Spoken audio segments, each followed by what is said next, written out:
Hey everybody! Today we're going to talk about a game that I played over the summer. We're finally going to do some reviews because the last couple of videos have been pickups videos, so we're finally going to do some actual reviews and discussions of games I've recently either beat or played enough to some extent. So we are going to talk about this game, Fire Emblem Awakening. This game was fantastic. It was my first venture into the SRPG, like tactical RPG genre, and I absolutely loved it. I guess before we get into this game, you may notice I'm in a different setting, and I am in my new apartment. I actually personally have not officially moved in, but that's going to happen very soon. But yeah, so we're trying to figure out where I should sit. The place where we have all our video games, a lot of them are mine, they're kind of in an awkward spot, so I can't really sit in front of them. But I do have Earthbound here, which I definitely want to showcase. So hopefully we could get stuff going on. We don't really have any artwork or like posters or anything in the apartment, so gotta sort of get that all together. But yeah, yeah, let's just get into the game discussion here and talk about Fire Emblem Awakening. So this game came out in, I believe, February. It was either February or late January. It was kind of when Ni no Kuni came out. And I bought it in early March. It was really, really hard to get. Now you can find it at every store, which is kind of a bummer. I guess it's good. If you've never played it, you're going to be able to find it quite easily. But it was kind of annoying because I thought, oh, I've scored a really great game here, and then maybe in the future you'll only be able to get it at the eShop. So I was really excited. I put one on hold at Best Buy and finally found one because nobody had one. No EB, no Future Shops, Walmart, whatever. So finally found this, and I didn't actually end up playing it till the summer, just because of what different games I was already playing. So. Everybody was saying this game was fantastic, blah, blah, blah. I've never played a Fire Emblem game before. And the reason I was trying to stay away from it was because I've never played a strategy RPG. In fact, strategy RPGs have looked absolutely horrendous to me, super boring. They look intensely difficult, and I've never, ever, ever wanted to play one. But after playing the demo, the night I played the demo was the night I, went online and put one on hold at Best Buy. So the demo was only one chapter. This game plays in chapters. I think there's only 25 or 26 chapters. So it took me around 30 hours, just under 30 hours to beat. So, I guess you can say it's almost like an hour per chapter. Some of the earlier ones are definitely not an hour. Some of the later battles are over an hour. So kind of averages around to an hour a battle. So I'm going to kind of go through this review almost as an introduction to strategy RPGs, because I know a lot of the people who are watching this probably are totally familiar, but if you are not familiar with the genre, because I wasn't, and I play video games all the time, and it's a genre I just never touched, maybe you won't feel scared to play one of these kinds of games or whatever. So basically this game, there's chapters, right? So it's not a game where, it's considered a role-playing game, but you don't walk around on a world map and go from town to town and go into caves and dungeons or whatever. You basically just click on the battle you're going to play.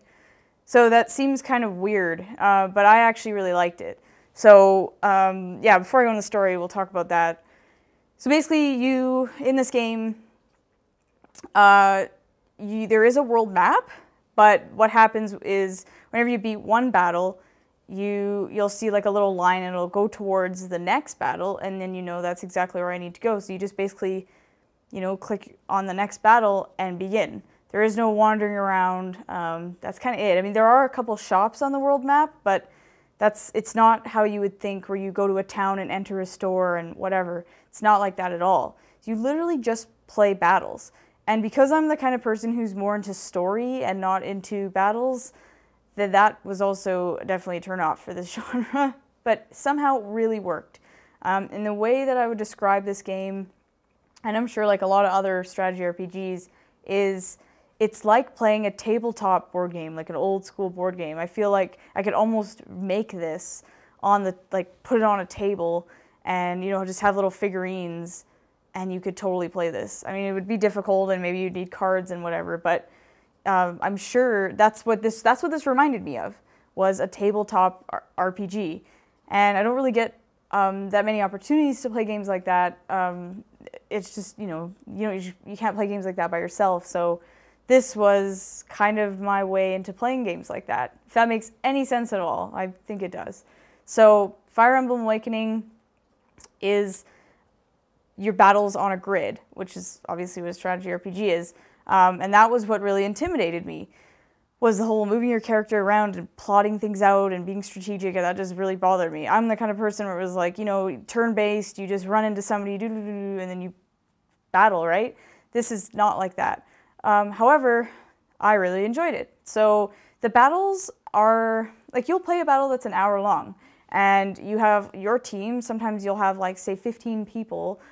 They're called units. So you have 15 units, and then you basically choose where they need to go until they get to sort of like, I would consider it a boss. So it's almost like, instead of walking around and meeting different enemies, they're all there for you to see at once, and some of them will respawn, which is irritating. And then there's a boss. So it's kind of like the other ones, just it's all laid out for you, kind of like on a table, which I really liked. And then you'll basically move your units to go where, and you'll have units that you think, well, my unit will be this specific one will be better against, the enemies, and you'll place them on that side, and you'll place somebody on the other side. And what I really liked was you could sort of do a trial and error thing. So you could take your unit and place it like sort of up against like an enemy unit, and it would actually tell you what was going to happen. So you'd be like, ooh, I'm definitely not going to put that guy there because he's just going to get slaughtered. So I'll put somebody else there, like whatever. You say, oh, my guy who has a bow and arrow, he's going to suck against that guy. And then my unit, her name was Noe. Just we'll use her as an example. She turns into a dragon, so it's like, actually she may be better against that guy, and then it would basically tell you. So I thought that was really nice. This game is basically like, if you've never played a strategy RPG, it's a perfect introduction into the series, or into Fire Emblem for starters, but into that type of genre. If you like RPGs, I feel like you'll definitely like this. And if you're scared, don't be, because I was very freaked out and did not want to play one of these games. I was actually part of me was like, oh, I bought it, and what if I don't like it at all? But that's not the case. So, yeah, so that's basically like you're playing on a grid, and that was what actually I really liked. I liked all the cutscenes and all the, like, the story aspect about it, but I mean, I'll be honest with you, the story's not exactly, like, gripping here. It's very standard RPG type of story.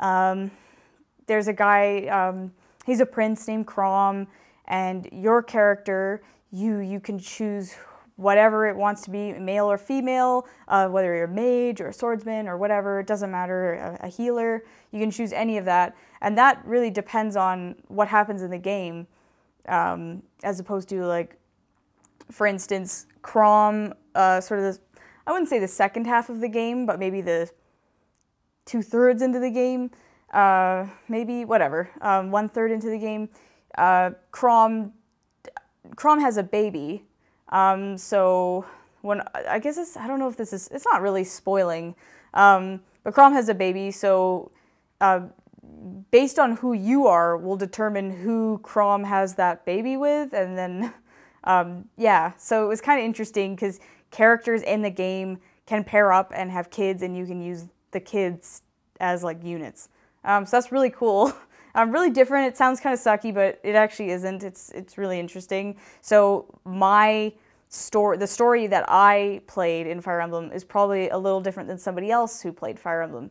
Overall, it's the same story, but my character in relation to the others is different. So there will be different cutscenes in the way that characters talk around each other, just based off what my actions were. You also pair up units in battle, and some of them, if you pair them up enough, they become quite strong together. So I actually paired up with Chrom all the time, and, like, we were just kick-ass fighting pair. And then there were some people, if I would put my unit, me, with, it was okay. So I sort of stuck with him all the time. In fact, most of my units were always in pairs just because they just did so well together. Sorry, this review's kind of scattered, but whatever, I'm just thinking on the spot.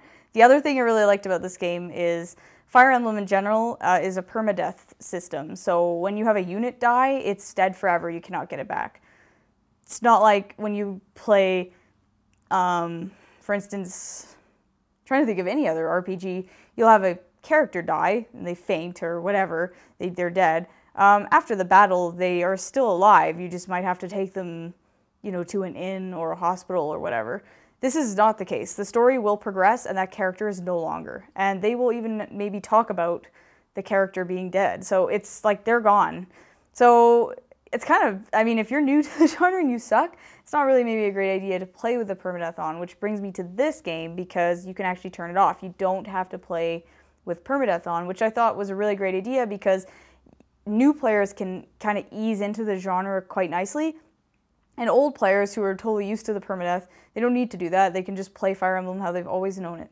So I really like that because I was, you know, not too comfortable in my SRPG abilities, so I definitely played it with the permadeath off. The story, again, like I said before, not exactly that, you know, it's interesting, but not something that, you know, you're gonna think about forever, like, wow, that story. I mean, it's like sort of, it's medieval, which I'm not a huge fan of, but because I was so into the battle system, I didn't actually care. I was really excited. There was definitely humor. All the characters had their own personalities, which I really liked, because there's a ton of characters in this game. You have, I mean, I can't name all of them because there were tons that I just kind of ditched from the start where I was like, I'm just not going to ever use them. And then there were ones that I used every battle. Like Lisa, who's quite a main character. She's Crom's sister. I ditched her from like Battle 3 on. Like I honestly, she's a healer. I didn't find her that great, and so she stayed at a pretty low level, and I just never used her ever. Then other characters were there like from the start on. Oh, another thing. So your character and Crom, who's the other main character, if they die during the battle, it's over. You have to, like, the game is over, so you have to restart. As opposed to somebody else, if they die, because I had the permadeath off, they just basically, they're like, oh, I can't fight anymore, it's too hard, and then they kind of back off, and then you lose them for the battle, but they appear after. So just something, I guess, to think about, so you can decide when you want to play it, if you want to play with permadeath on or permadeath off. But yeah, really typical stuff going on. You know, there's some bad stuff going on in another country. You are found by Crom and his friends and his sister in a field. You have no idea who you are, and that's kind of all I'll say, because there's lots of stuff that happens after, but then it spoils sort of the first section of the game. So, you know, you're basically saying, like, I don't know who I am, and you help them out because you're very strong at whatever you choose your character to be at. So, like, well, we want you to help us out. So they invite you sort of to be in their group called the Shepherds, and that's kind of it. Really interesting, though. There's a lot of stuff that goes on, like characters that pop up that you did not think, you know, they were who they were. Really interesting stuff as far as sort of the interaction between all the characters and what happens with relationships. I thought this overall a really great strategy RPG, but a really great game. This is definitely one of, like, in my top for the year so far. Not that I can truthfully have a top game for the year, because I just don't play enough, because I'm pretty slow. Some people, you know, they get 5 games done in a month. I'm probably not going to have a great top because of that reason. But I have played enough, I think. So yeah, definitely in my top for the year. Not sure if it'd rank number 1, but it's up there. This was amazing. I'm so happy. I rave about it to everybody because I just was so scared of the genre, and it ended up being amazing. Because of this game, I haven't played it yet, but because of this game, I went and purchased Final Fantasy Tactics A2 for the DS. I'm so excited. It looks very similar. The whole grid thing was honestly what grabbed me with this. That was what was making me want to play. I couldn't wait to actually do like an hour-long battle, which is totally not me. With other RPGs, I'm more like interested in what's going on with the characters and the story, and seeing all the towns and stuff. That's more my thing as opposed to the grinding. There wasn't really a lot of grinding though in this.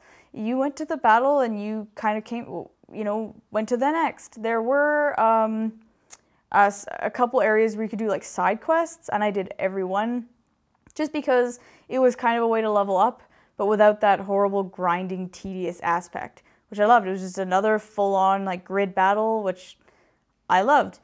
Okay, so the only other thing left to sort of talk about is the music, which I actually thought was pretty good. It's not exactly memorable, like some games where like Final Fantasy music is, pretty epic and stuff, but I thought the music in Fire Emblem Awakening was actually pretty good. I was pretty impressed. I found a lot of the themes as I was playing it were stuck in my head all day. When they came on, I knew exactly what was going to happen in the music, and so I was actually really happy with the score for this game. But again, not something that's, I maybe wouldn't necessarily download and listen all the time to, but I thought it was perfect, suited this well, because I find a lot of battle music can get really irritating fast. At first you're like, this is pretty good. This is maybe even a little catchy. And then you are now, 30 hours into a game and you are dying because you cannot listen to that song again. So this was not like that. I thought a lot of the music, not ambient, but a little bit low key, so it was kind of in the background, so it made it definitely not something where you were hating after. I never once found myself frustrated with the music because it was just, the same 30-second theme over and over. So I give props to the music. I really liked it. Other than that, that's pretty much all I have to say. The gameplay was great. The visuals look really great. However, the characters do not have feet in this game. So that is really kind of strange. So that's all I'm going to say. It's kind of like, what? But whatever. I thought the graphics were great. The 3D, actually, I found looked really good on this game. You think, really? It's just like a SRPG grid, like who cares? I don't know, something about the really, really nice anime cutscenes in 3D were fantastic. So this was a game I actually always played with 3D on, so I'm a little shocked. So visuals were great, music was great, and the gameplay was fantastic. I am so happy. I never thought I would like this, and I did, so I have nothing but great things to say.